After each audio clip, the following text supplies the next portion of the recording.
네, 안녕하십니까. 공드림 한국사 문제풀이 강의를 진행을 하고 있습니다. 제가 지난 시간에 한국 근대사 태동기입니다. 정치사 파트가 되겠습니다.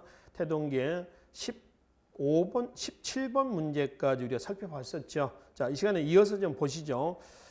가지고 계신 교재는 234페이지 19번 문제부터 풀어보도록 하겠습니다.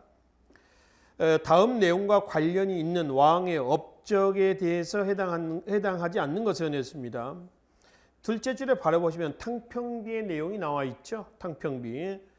이조 전랑의 통청권 폐지, 와 어찌고 저찌고 하는 게 있습니다. 그래서 이제 두 번째 줄에 보면은 1742년 주이불비 내 군자지 공심 비이불주 과 소인지 사의 이렇습니다. 탕평비 내용입니다. 해석하면은 뒤에 있죠. 원만에 편벽되지 않음은 곧 군자의 공정한 마음이고 편벽해 원만하지 않음은 바로 소인의 사사로운 마음이다 이랬습니다. 이게 이제 어디에 있었냐면은 성균관에 들어가기 직전에 반수교라고 하는 다리가 있습니다. 그 반수교 다리 위에다가 학생들이 이제 갔다가 나오고 하는 그 길목이에요. 그러니까 요즘 같으면 교문이다라고 하십니다. 교문에다 세워놓은 거죠. 왜냐면 이제 성균관 학생들이 나중에 거의 정계로 진출하죠.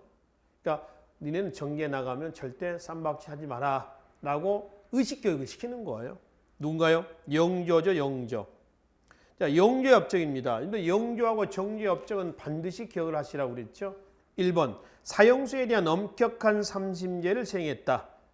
사형수에 대한 엄격한 삼심제 영조의 업적에 해당이 되죠. 두 번째, 초계 문신제는 정조의 업적이죠. 37세 이상 40세 이하의 과거 급제자들을 선발해서 37살에서 40살까지 교육을 시키는 겁니다. 그러니까 관리 재교육 시스템이에요. 이게 초계 문신입니다. 초계 문신 교육을 시켜서 이제 현직에 임명을 앉혀놓는 겁니다. 그 기간 동안에 왕의 의도를 공부를 하는 겁니다. 그래서 왕의 의도에 맞게 전국을 끌어나가는 거죠. 초계 문신이랍니다. 세 번째, 신문고 제도는 연산군대 때 없앴죠. 태종대 설치가 됐다가 영조 때 다시 부활이 됩니다. 네 번째, 서원정리입니다. 이것도 역시 탕평책이랍니다. 1, 3, 4. 이 예외도 영조의 업적이 많이 있습니다. 꼭 반드시 기억을 좀 해 두시라라고 하는 것이죠. 자, 21번 문제로 넘어가도록 하겠습니다. 영조와 정조의 탕평체의 공통점 이렇죠. 영조, 정조의 공통적인 업적은 왕권 강화입니다. 잠깐 볼까요? 영조의 탕평책을 우리가 뭐라고 그러죠? 완론 탕평이라고 그래요. 이 붕당을 무시하는 겁니다. 그래서 온건파들 중용해가지고 기존에 뭐 동인, 서인 뭐 관계없이 다 끌어안는 겁니다. 남인이건 북인이건 노론이건 소론 다 끌어안아가지고 정치하는 거죠. 이 완론 탕평입니다. 정조의 탕평을 뭐라고 그러죠? 줄론 탕평이라고 그러죠. 줄론 탕평. 시시비비를 가리자는 겁니다. 옳고 그름을 가리자는 거죠. 왕에 충성한 사람들을 중심으로 해가지고 흑백을 명확히 가리겠다라고 하는 겁니다. 이게 줄론 탕평입니다. 궁극적으로 영조와 정조는 왕권을 강화를 해서 강화된 왕권을 토대로 해가지고 이러한 탕평책을 추진하려고 했었던 겁니다. 자, 그러면 공통점으로서 옳은 것입니다. 1. 정치 운영의 명분은 왕이 결정한다. 그래서 왕이 최고다라고 하는 거예요. 그렇죠? 두 번째, 정치 세력의 잦은 교체를 통해 왕권을 강화한다. 이거는 숙종대 때 환국정치에서 나온 거죠. 숙종의 환국정치 말이에요. 세 번째, 탕평책에 동조하는 온건한 인물을 중심으로 전국을 운영한다. 이게 영조의 뭔가요? 완론 탕평이라고 하는 겁니다. 그 다음에 네 번째, 그러니까 세 번째 같은 경우는 탕평책에 동조하는 온건한 인물, 그것이 북인이건 남인이건 또는 서인에서 갈라진 노론이건 소론이건 관계가 없습니다. 왕의 말에 굽신굽신하면 다 끌어안는다는 겁니다. 그러니까 기존에 뭐 붕당이니 학설이니 이념이니 사상이니 다 무시가 돼버리는 것이죠. 네 번째, 신하들과의 정책 토론의 장이었던 경연을 폐지한 게 아니라 경연을 부활하는 거죠. 그렇죠? 그래서 1번이 여기서 영조와 정조의 탕평책의 공통점이 되겠습니다. 네 번째는 영조 때의 경연이 부활이 됐다라고 하는 것이죠. 자, 23번으로 넘어가겠습니다. 영조 집권 초기에 일어난 다음 사건과 관련된 설명으로 옳지 않는 것은 영조 즉위하자마자 터진 사건인데요. 이게 뭐냐면 이인자의 난입니다. 이인자의 난이죠. 왜냐하면 영조 앞에 왕이 누구예요? 경종이죠. 경종 앞에 왕이 누군가요? 숙종입니다. 그러니까 경종과 영조는 숙종의 배다른 아들이에요. 이복 형제입니다. 영조 즉위 과정이 조금 투명하지 못해요. 경종대 때에 왕 세자는 아들이고 세자는 동생입니다. 왕 세자로 책봉이 됐었어요. 근데 이제 경종대 때에 경종이 무자다병하잖아요. 그러니까 자식이 없고 병치레를 굉장히 많이 합니다. 경종의 부인이 선의왕후거든요. 그래서 경종이 거의 이제 죽기 직전에 어떤 일이 있었냐면은 왕세제, 그러니까 영조죠 나중에 연인군이 되겠습니다만 왕세제를 폐위하고요. 경종이 양자를 들여서 그 양자한테 왕위를 물려주려고 그랬었어요. 그러고 있었던 찰나에 경종이 갑자기 죽어버려요. 그러니까 경종의 죽음을 놓고 의문의 경종의 죽음을 놓고 세간의 의문의 화살이 궁금증이 연인군한테 가는 겁니다. 야, 네가 혹시 말이야 네 이복형 경종을 죽인 거 아니냐 이거죠. 실제로 경종이 몸이 아파 누워있을 때 열이 펄펄 끓고 있는데 영조가 연인군이 형님이 아프다. 그래서 인산차를 갖다가 다려서 갖다 주는 겁니다. 열이 말이죠. 쉽게 하면 뭐 한 40도까지 올라가 있는데 인삼차를 막 먹는 거예요. 그 몸이 어떻게 되겠어요? 열이 더 오르겠죠. 또 이제 그 경종이 생전에 어떤 음식을 좋아했냐면 감 있죠. 감하고 꽃감 갈 때 그 감입니다. 간장, 게장 같은 게장 있죠. 그 게장을 좋아했답니다. 그래서 몸이 아파 있으니까 이제 형님을 위해서 감과 그 다음에 게장을 갖다 바친 거죠. 근데 경종은 이제 동생이 좋다 해서 또 먹는단 말이에요. 꾸역도 또 먹어요. 근데 음식에서 말이죠. 음식도 궁합이 있잖아요. 감하고 꼭 이 게장이 궁합이 안 맞습니다. 먹어서 별 이득이 없다는 거죠. 따로따로 먹어야지. 음식에 그런 게 있잖아요. 우리 고깃집 가면은 야채에서 오이하고 당근, 뭐 상치, 깻잎 막 내줍니다. 그렇죠? 그 중에서 같이 먹으면 안 되는 음식이 하나 있어요. 야채가 있습니다. 오이하고 당근입니다. 오이하고 당근이 같이 들어가면 뭘 파괴한다고 그래요. 그래서 오히려 안 먹은 것이 더 낫다. 하나만 먹어야 된다라고 하는 거죠. 그러니까 이런 음식을 갖다 바치고 그러다가 이제 열이 나가지고 시름시름 하다가 죽어버렸단 말이에요. 그러니까 경종 죽음에 세간에 이제 다음 왕이 올랐던 누가? 연인군. 영조가 의심을 받게 되는 거죠. 영조 아들이 사도세자죠. 그러니까 이제 경종의 죽음에 의문을 가졌던 사람들이 사도세자 옆에서 자꾸 소문거리는 겁니다. 뭐라고? 야, 니네 아버지가 말이야. 니네 큰아버지를 죽이고 왕에 올랐다는데 어쨌다는데 이렇게 해서 뒷담을 하고 다니는 거죠. 그러니까 자꾸 그 소리를 듣다 보니까 사도세자도 의심을 가게 되는 거죠. 의문을 품게 되는 겁니다. 그랬을 때 사도세자 아들하고 영조 아버지하고 관계가 결코 원만하지는 못했을 것이다. 이렇게 보는 거죠. 그것이 결국 이제 사도세자가 뒤주석에 갇혀서 이제 죽게 되는 또 그런 이제 변고가 생기게 된 하나의 또 원인을 제공해 줬던 거죠.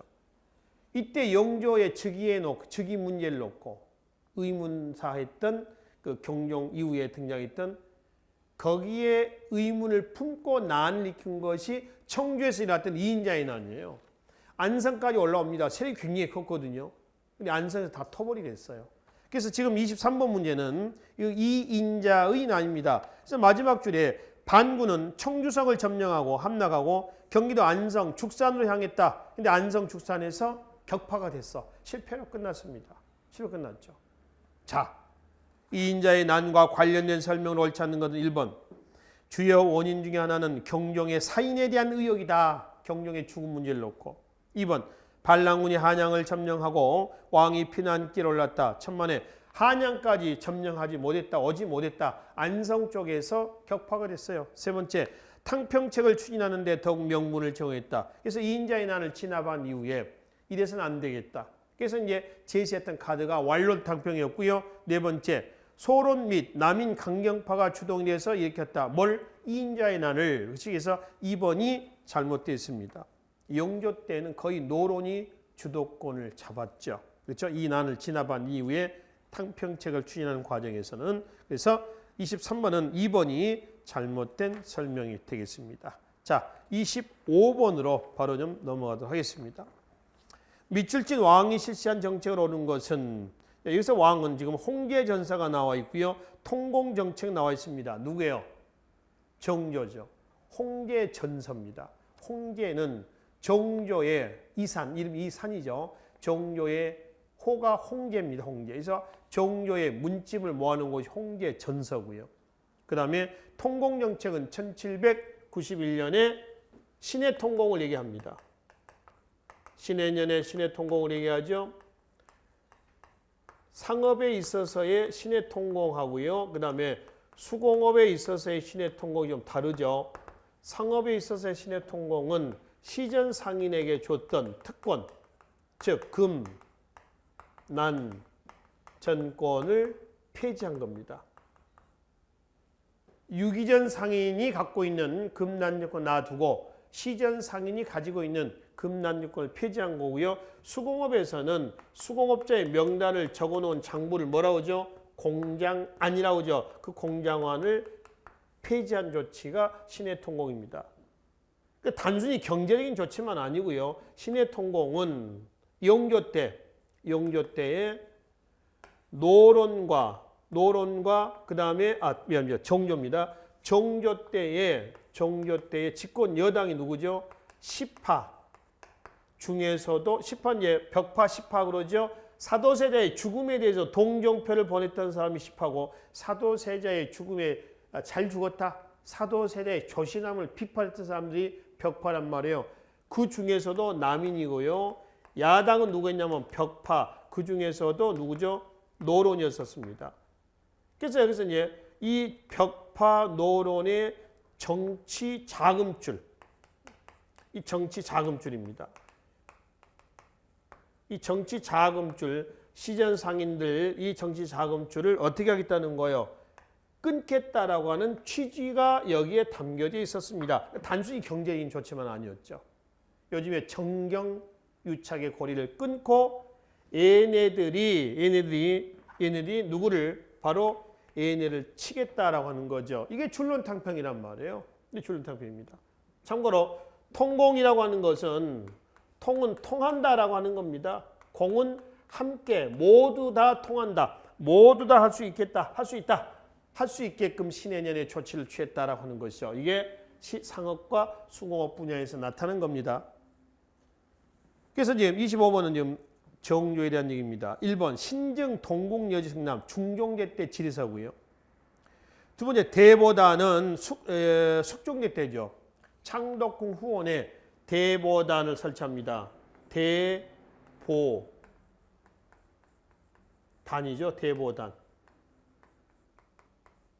대보단인데요. 큰 은혜에 보답한다라는 대보단입니다. 외란 때 우리를 도와준 명나라 신종과 의종의 위패를 모셔놓은 것이에요. 그래서 이제 외란 때 우리를 도와줘서 고맙다라고 하는 것이요. 이 대보단. 대보라고 하는 글자는 지명에서 한번 말씀드렸죠.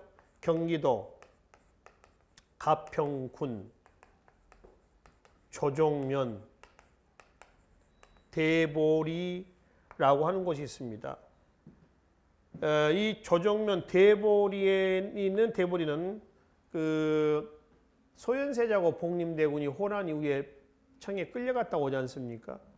그때 이제 소현세자가 암살이 되고요. 복림대군이 이제 효종으로 즉위하려고 들어옵니다. 들어올 때 중국에서 청나라 조정에 굴복하지 않고 명나라 왕실을 추종하면서 제하에 치과했던 명나라 신하들을 데리고 들어와요. 충성을 어떤 의리, 명분을 강조했던 명나라 신하들입니다. 데리고 와서 여기다가 땅을 주고 살게 했었습니다. 그게 지금 현재 경기도 가평군 조정면 대보리예요. 그러니까 여기는 대의명분의 명분의 어떤 논리가 살아있는 곳이에요. 조정면 할 때 조정은 어디냐면은 명나라 왕실 얘기합니다. 명나라 왕실이고요. 대보는 명나라에 도와준, 외난 때 우리를 도와준 명나라의 큰 은혜에 보답한다는 것이에요. 여기 뭐 조정면 대보리 옆에 보면 조종천이라고 하는 개천도 있습니다. 조종천. 또 대보하면 이제 어디죠? 그 창덕공원에 대보단도 있고 전부 명에 대한 의리의 표현이에요. 의리의 상징물이다. 라고 이제 보시면 되겠습니다. 세 번째, 신문고 부활. 아까 나왔죠? 앞에 영규협정입니다. 네 번째, 강화도에 외규장각을 둬서 왕실 행사를 기록한 의궤 등 서적을 보관하였다. 그랬습니다. 그렇죠? 이게 외규장각 정규협정입니다. 이게 이제 1866년 병인양요 때 프랑스에게 틀렸다가 다시 돌아오죠. 다시 돌아옵니다. 그래서 네 번째가 지금 정조의 업적에 해당이 되겠습니다. 자, 27번으로 넘어가겠습니다. 조선후기 정조에 대한 설명을 옳지 않는 것은 역시 정조의 업적입니다. 1. 초계 문신제 나왔죠? 2. 속대전, 영조입니다. 구분하시라고 그랬죠? 영조의 법전, 속대전하고 특히 정조 때에 뭐죠? 바로 대전 통편이 있습니다. 이거 혼동하지 마시라고 그랬죠? 세 번째, 팔달산 수원입니다. 팔달산 아래에 화성을 건립하였으며 규장각을 강력한 정치기구로 육성했다. 규장각은 창덕궁 후원에 있습니다. 창덕궁원에 규장각이 있어요. 그래서 1, 3, 4는 누구? 정조. 2번 누구? 영조에 대한 내용이 되겠습니다. 29번으로 넘어가겠습니다. 다음 그림은 화성 능행 중 노량진에 배다리를 놓고 건너는 장면을 그린 한강 주교도이다. 이 그림이 그려진 시기의 정치를 설명한 것으로 옳은 것은 한강 주교입니다. 누구? 정조죠. 그 사진에 보시면은 이게 이제 한강 이렇게 있고요. 다리가 이렇게 있죠. 위쪽에 있는 곳이 지금 어디냐? 그러면 용산입니다. 용산. 밑에 쪽이 어디냐면 지금의 노량진이에요. 지금의 한강대교 있죠. 한강대교 그 루트거든요. 여기에 배가 있잖아요. 배. 이 배를 이렇게 연결합니다. 요즘날 뭐 군사작전할 때 탱크라든가 뭐 차량이 지나가기 위해서 다리가 없는 곳에 그 배를 연결해 가지고 도하를 하죠. 그죠? 강을 건넌단 말이죠. 이 배는 누구 배냐 그러면은 경강상이 나시죠. 조선후기 때. 또는 선상이라도 하죠. 선상 또는 강상이라고 합니다. 미곡, 어물, 수송 판매를 했었던 대무연하지 않았다고 그래요. 그리고 미곡과 어물, 수송 판매를 하면서 조선업, 배 만드는 겁니다. 조선업에도 종사했었던 경강상인의 배를 동원한 겁니다. 여기서 이제 왔다 수원으로 갔다가 그 다음에 다시 돌아가곤 했었던 거죠. 한강 주교를 설계한 사람이 누구냐면은 다산정약용입니다. 조선의 다산정약용은 거의 만능이었었죠. 정치, 경제, 사회, 문화, 군사, 의학 하여튼 손대지 않는 분야가 없었다. 조선의 탤런트다라고 얘기를 하는 거죠. 그래서 한강 주교입니다. 정조예요. 정조 1. 붕당의 주장이 옳고 그른지를 가리는 적극적인 탕평체. 이걸 우리는 뭘 한다고요? 줄론 탕평이다. 잘잘못을 가리는 시시비비를 가리는 탕평책이라고 했습니다. 두 번째, 환국이 나타났다 그랬습니다. 경신, 기사, 갑술한국 누구죠? 숙종이에요. 숙종. 세 번째, 서인과 남인은 기본적으로 서로의 학문적 입장을 인정하는 토대 위에서 상호 비판적인 공존체제를 이루어 나갔다. 그러니까 붕당 정치가 시작된 건 선조지만은 우리가 붕당 정치 기 그랬을 때는 누구 때예요? 서인과 남인 간에 서인 주도하에서 남이 동참하는 붕당 정치가 잘 운영이 돼 나가고 있을 때 그때가 누구 때냐라고 하는 것이죠. 바로 인조, 효종, 현종이라고 했습니다. 그죠? 그 다음에 네 번째, 정치 집단 사이의 대립적인 구도는 없어지고 중앙 정치를 주도하는 정치 집단은 소수의 가문 출신으로 좁아지면서 그 기반이 축소되었다. 이건 뭐예요? 19세기 세도 정치죠. 특정 외척들이 권력을 좌지우지하는 세도 정치입니다. 순조, 헌종, 철종되었죠. 그래서 안동임시, 다시 풍양조시, 그 다음에 마지막 철종대 안동임시, 요 과정이 되겠다라고 하는 겁니다. 그래서 이거는 지금 정조 때기니까 1번이 여기에 해당이 되겠습니다. 밑에 30번도 정조 때에 얘기가 됩니다. 나머지 짝수 문제는 여러분들이 정리를 좀 하시면 되겠죠. 자, 31번 문제로 넘어가겠습니다. 역시 영종조 때 정치 상황을 설명한 것을 옳지 않는 것은 1. 붕당의 폐해를 타파하기 위해 탕평책을 실시했죠. 각각 완론탕평과 준론탕평이 있고요. 2번 3, 4의 언론 기능이 약화가 되고 2조 전랑의 권한도 약화가 되었다. 맞죠? 왕권 강화책이라는 데서 나온 겁니다. 특히 2조 전랑의 권한의 자천권은 정조 때 완전히 없어졌다. 세 번째, 붕당 정치의 기반이 무너졌으나 사족 중심의 향촌 지배는 공고해졌다 그랬습니다. 자, 붕당 정치의 기반은 무너졌다고 치자고요. 완론, 준론 탕평에서 사족은 양반입니다. 양반 중심의 향촌 지배는 공고해졌다. 이건 나중에 또 기출문제에서 보겠습니다만 공고해지지 않았습니다. 공고해지지 않았다. 그렇지? 양반 중심의 그 기반이 향촌 기반이 약화가 되고요. 그리고 새롭게 이제 그 양반들이 구향이라고 하는 겁니다. 기존의 향촌의 양반들이라는 얘기죠. 새롭게 누가 나오냐면 친향이 나옵니다. 새로운 향촌의 지배 세력인데요. 경영형 분홍이라든가 또 부상들. 그러니까 분홍은 광작을 통해서, 부상은 도고를 통해서 얘네들이 신향이고, 얘네들이 누구랑 결탁하냐면 지방의 수령과 향리, 즉 관권과 결탁을 해가지고 기존의 양반들하고 얘네들이 세력이 약화가 될 틈에 얘네들이 결탁해가지고 얘네들과 향권 쟁탈전을 전개합니다. 그걸 우리는 뭐라 하냐면 향전이다 라고 얘기를 한다는 것이죠. 향전이 발생합니다. 향권 쟁탈전이죠. 그러니까 지금 여기서 사족 중심의 향촌 지배는 공고해진 게 아니라 어떻게 됐다? 약화가 되고 있었다. 걔네의 구향이다 라고 하는 것이죠. 그래서 3번 X, 3번 왕권이 강화가 되면서 왕은 전국 운영에서 큰 영향력을 행사했다. 이거 아까도 말씀드렸죠. 소대에서 이거 해가지고 힘으로 붕당을 누르려고 했던 그런 탕평책이었었습니다. 3번이 잘못된 설명이 되는 것이죠. 33번 보겠습니다. 다음 정책을 시행한 왕때의 편찬된 서적은 대유둔전이라는 국영농장을 설치하고, 농장입니다. 만석거 만년제, 이건 저수지 명칭이에요. 이거 정조 때죠. 정조 때. 대유둔전은 수원 화성의 경비를 여기서 자급자족하겠다는 겁니다. 그럼 많은 큰 대농장을 운영하는데 뭐가 필요해요? 물이 필요했죠. 그래서 대규모의 저수지를 또 만들어요. 그 저수지가 지금 나와 있는 만석거, 만년제 뭐 이런 저수지 만들어집니다. 정조거든요. 1번 동국 여지도, 영조 때죠. 속대전, 영조죠. 동문희고, 이거 정조 때죠. 고금 도서 집성, 정조 때에 편찬된 책이 아니라 헷갈리지 마십시오. 이거는 정조 때 청나라에서 들어온 백과사전입니다. 고금, 옛날과 지금. 그래서 도서 집성에서 백과사전, 책 집대성해 놓은 겁니다. 주의하시라는 얘기입니다. 분명 시기는 정조는 맞습니다. 근데 문제는 정조 때에 편찬된 책입니다. 이거는 수입품이야. 토속품이 아니다. 있죠? 이거 한번 보실래요?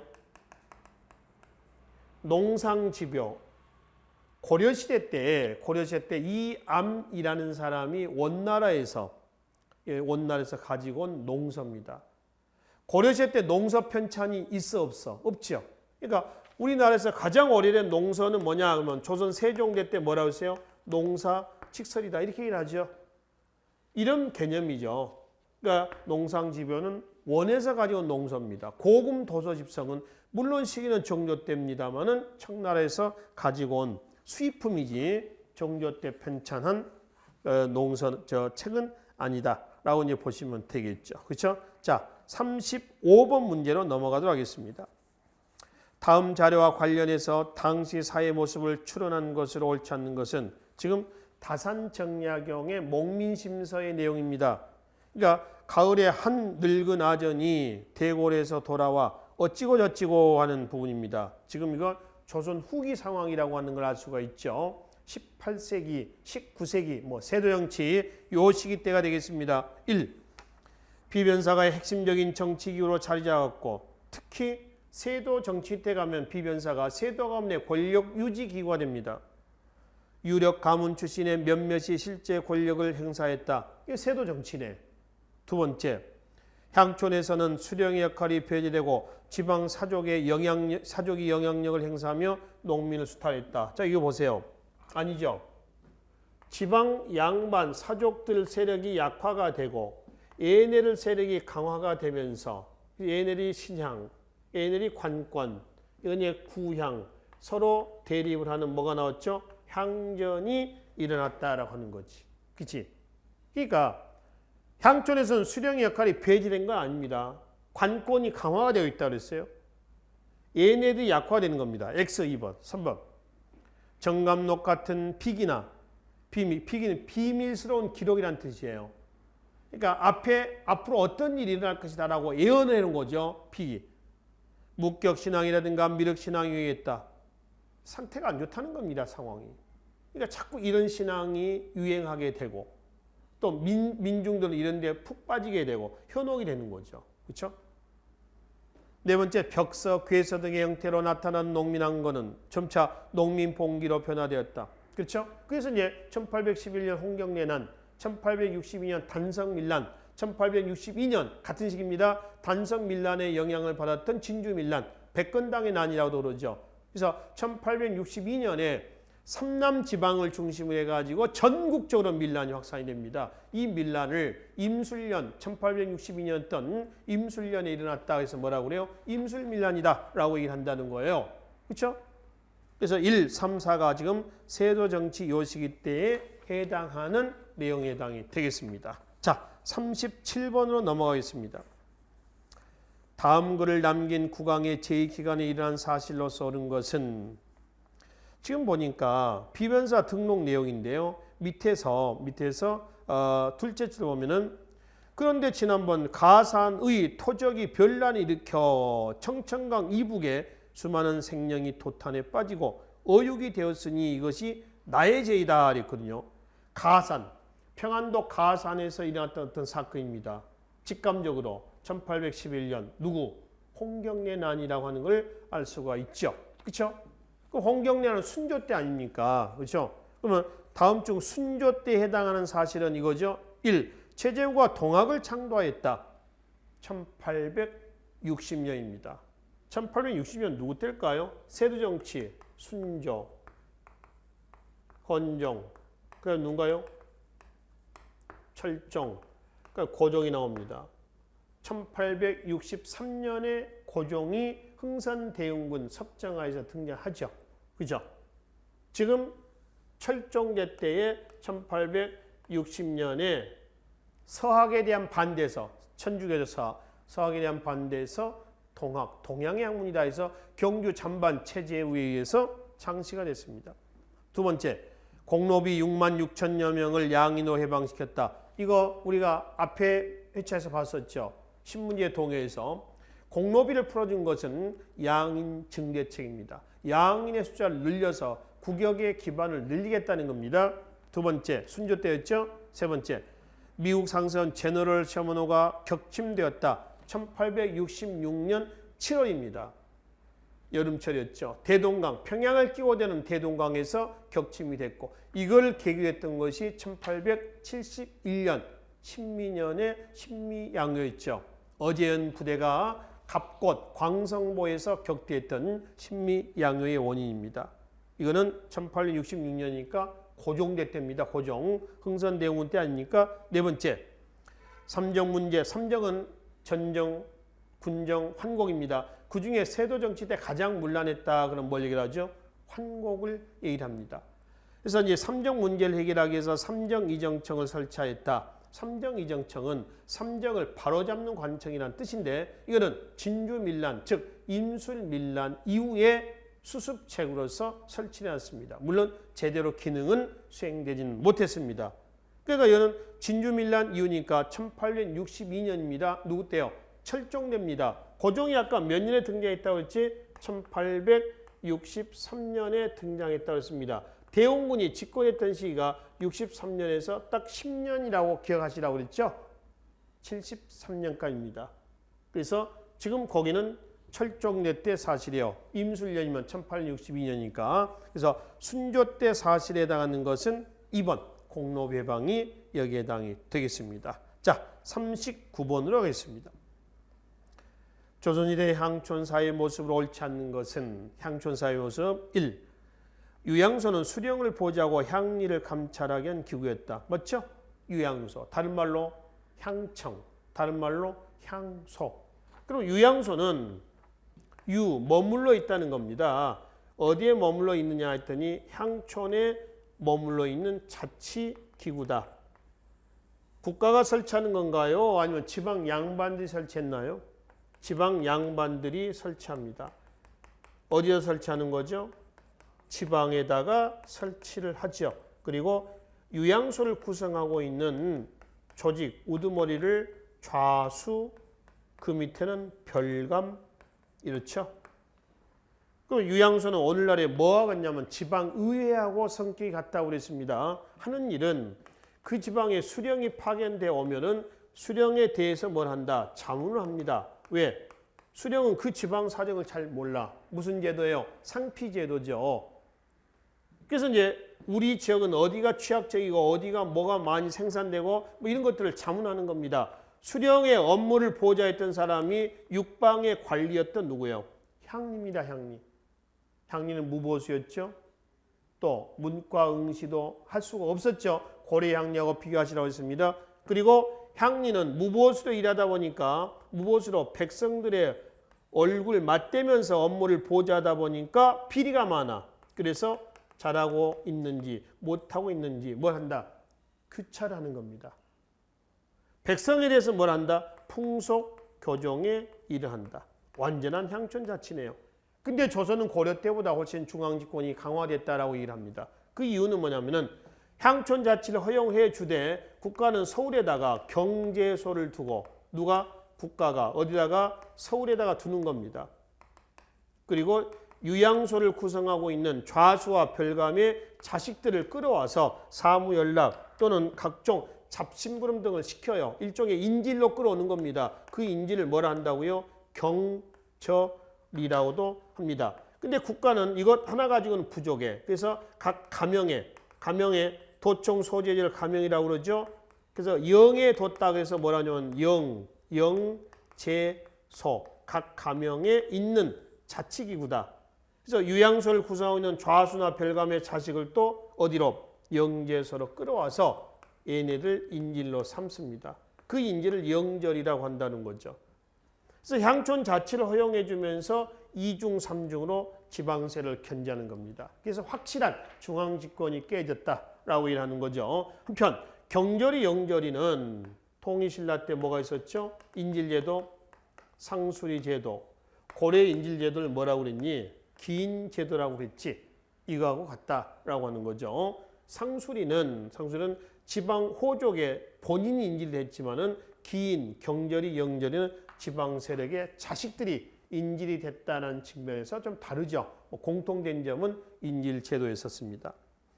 자, 맞죠? 1번. 2번. 향안은 향촌의 양반들의 명단을 향안이라고 그래요. 임진왜란 전후 시기에 각 구년마다 보편적으로 작성했다. 각 구년에서 누가? 양반들이. 임진왜란 전후에. 임진왜란 전후라면은 사회가 혼란해지면서 즉 기존의 양반 중심의 신문일서가 휘청거리면서 양반들은 어떤 생각을 했겠어요? 지네들 체제를 더욱더 굳건히 하려고 하는 노력을 했겠죠. 그래서 이렇게 하는 겁니다. 3번. 경제적으로 성장한 일부 분홍층은 향회는 향촌의 모임입니다. 여기는 원래 지방 사족들, 양반들이 모여서 회의하는 곳이에요. 근데 조선 후기 때는 사족의 세력이 위축이 되면서 얘네들이 성장하면서 얘네들이 향해를 장악하는 겁니다. 신양 세력들이. 그래서 향해를 장악하여 상당한 지위를 확보하게 되어 있다. 그렇죠? 네 번째, 세도 정치의 향해는 지금 이 향해입니다. 수령과 향리를 견제하고 지방 통치를 대리하는 기구로 성장했다. 그거 아니죠? 세도 정치대 향해는 수령과 향리를 견제했다고 그랬는데 조선 후기 때는요. 수령과 향리 세력이 약화된 게 아니라 강화가 되고 있다고 그랬습니다. 관권이 얘네들과 신양과 결탁해서 이 세력이 강화가 되고 있는 겁니다. 그러니까 수령 향리를 견제하게 한 향해가 아니고 향해를 중심으로 누가 얘와 얘네들이 향촌에서 세력을 키워나가고 있었다. 이렇게 얘기를 하는 것이죠. 그래서 39번은 4번이 잘못된 설명이 되겠습니다. 자, 41번으로 넘어가겠습니다. 다음의 역사적 사실을 순서대로 바르게 나가는 것은 기억. 청의 요청으로 조선은 나선정벌의 조총병을 파견했다. 효종대 때 두 번에 파견되죠. 두 번에 걸쳐서 변급, 신류. 그래서 1차 때 뭐 한 150명, 아니 260명인가요? 2차 때 150명. 그러니까 총 파견해봐야 한 400명 가까이밖에 안 갑니다. 두 번 나눠가지고. 그래서 러시아 남진을 막아냈습니다. 북벌 역량의 간접적인 표현이라고 그러죠. 효종대 때 청정벌입니다. 두 번째, 청의 정세 변화를 이용하여 윤유를 중심으로 북벌 움직임이 제했다. 윤유는 남인입니다. 남인, 윤유. 윤유는 그 사문난적으로 제거가 됐죠. 처형이 됐어요. 윤유가 한 얘기가 기억나십니까? 천하의 이치를 어찌 주자만 알고 나는 모른단 말이냐. 공자나 맹자가 다시 태어난다면 내 약설이 반드시 승리하게 될 것이다. 그래서 유학의 반역자라고 하는 낙인을 찍어서 죽였습니다. 남인 윤유입니다. 이때는 숙종대 때입니다. 효종대 때에 청을 정벌하자라고 하는 북벌론이 나오는데 누구에 의해서? 호란의 책임을 회피하자는 서인이었죠. 근데 효종 때 야당은 남인 아닙니까? 붕당 정치기에서 아까 우리가 인조, 효종, 현종, 그 다음에 숙종 나가죠. 효종대 때에 서인을 중심으로 해가지고 북벌, 청정벌론이 전개됐는데 이건 하려고 하는 의지가 없었다고 그랬잖아요. 야당이었던 남인은 무슨 청정벌이냐 하지 말자 반대했거든요. 근데 숙종대 때의 남인은 북벌을 주장합니다. 그 중에 하나가 윤유입니다. 왜 북벌을 주장했냐 그러면 중국의 청나라 정세를 좀 이해를 해볼 수가 있습니다. 양쯔강 밑에 세번 행정구역입니다. 세번에서 일어났다 그래서 난이 3번의 난이라고 합니다. 경계무, 상가이 뭐 이런 사람들인데요. 그래서 얘네들은 원래는 한족의 장수들이에요. 고향은 화북입니다. 근데 이제 만주족이 얘네를 회유하게 해서 고향과 멀찌감이 떨어진 양쯔강 밑에다 땅을 주고 여기서 살게 하는 겁니다. 근데 얘네들이 이제 말년에 이제 이 땅을 아들들에게 넘겨주고 본인들은 고향에 가서 죽으려고 했던 거죠. 그래서 청나라 왕실에 들어가가지고 이 땅을 우리 아들들한테 주겠다.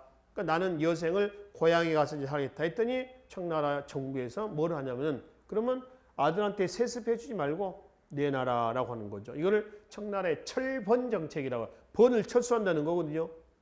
그래서 이제 한족 장수들이 여기에서 이제 뭉쳐서 난 일으킵니다. 이게 3번의 난이에요. 이게 굉장히 컸거든요. 이때 조선 숙종대 때에 남인들은 이 한족의 반란이 일어났을 때 이때 우리도 치러 가자 이거예요. 그래서 숙종대 남인은 북벌론을 또 주장합니다. 근데 효종대 남인은 북벌에 반대를 했던 것이죠. 자, 이거는 숙종입니다. 디귿. 백수한 정계비 1712년 역시 숙종대 때입니다. 리을 안용복 울릉도에 출몰한 일본 어민들을 쫓아내고 일본에 건너가서 울릉도와 독도가 조선의 영토임을 확인받고 돌아왔다 그랬죠. 이것도 숙종입니다. 숙종대 안용복 활동이죠. 그러니까 지금 보면 니은도 숙종이고요. 디귿도 숙종이고요. 리을도 숙종이에요. 연대를 알지 못하면 이것도 답을 정확하게 끄집어낼 수는 없죠.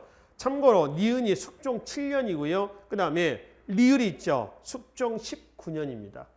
그리고 마지막 백주한 정계분이 숙종 38년에 해당이 돼요. 그러니까 가장 빠른 기억 효종대하고요. 니은, 디귿, 리을은 다 숙종대 때인데 그중에 니은, 리을, 디귿 이런 순서로 배열하시면 되겠습니다. 그 중에 백두산 정계비에 서이 압록 동이 토문, 서쪽은 압록 강으로 하고 동쪽은 토문을 한다 해서 토문에 대한 해석 여하를 놓고 한 말 어디 귀속 문제가 나왔다 그랬어요? 간도 귀속 문제가 나왔다라고 말씀을 드렸죠. 그래서 2번 여기서는 순서대로 바르게 나열한 내용이 되겠습니다. 그래서 41번까지 근대 태동기 정치사 마무리하고요. 다음 시간에는 경제 파트에서 찾아뵙도록 하겠습니다. 수고하셨습니다.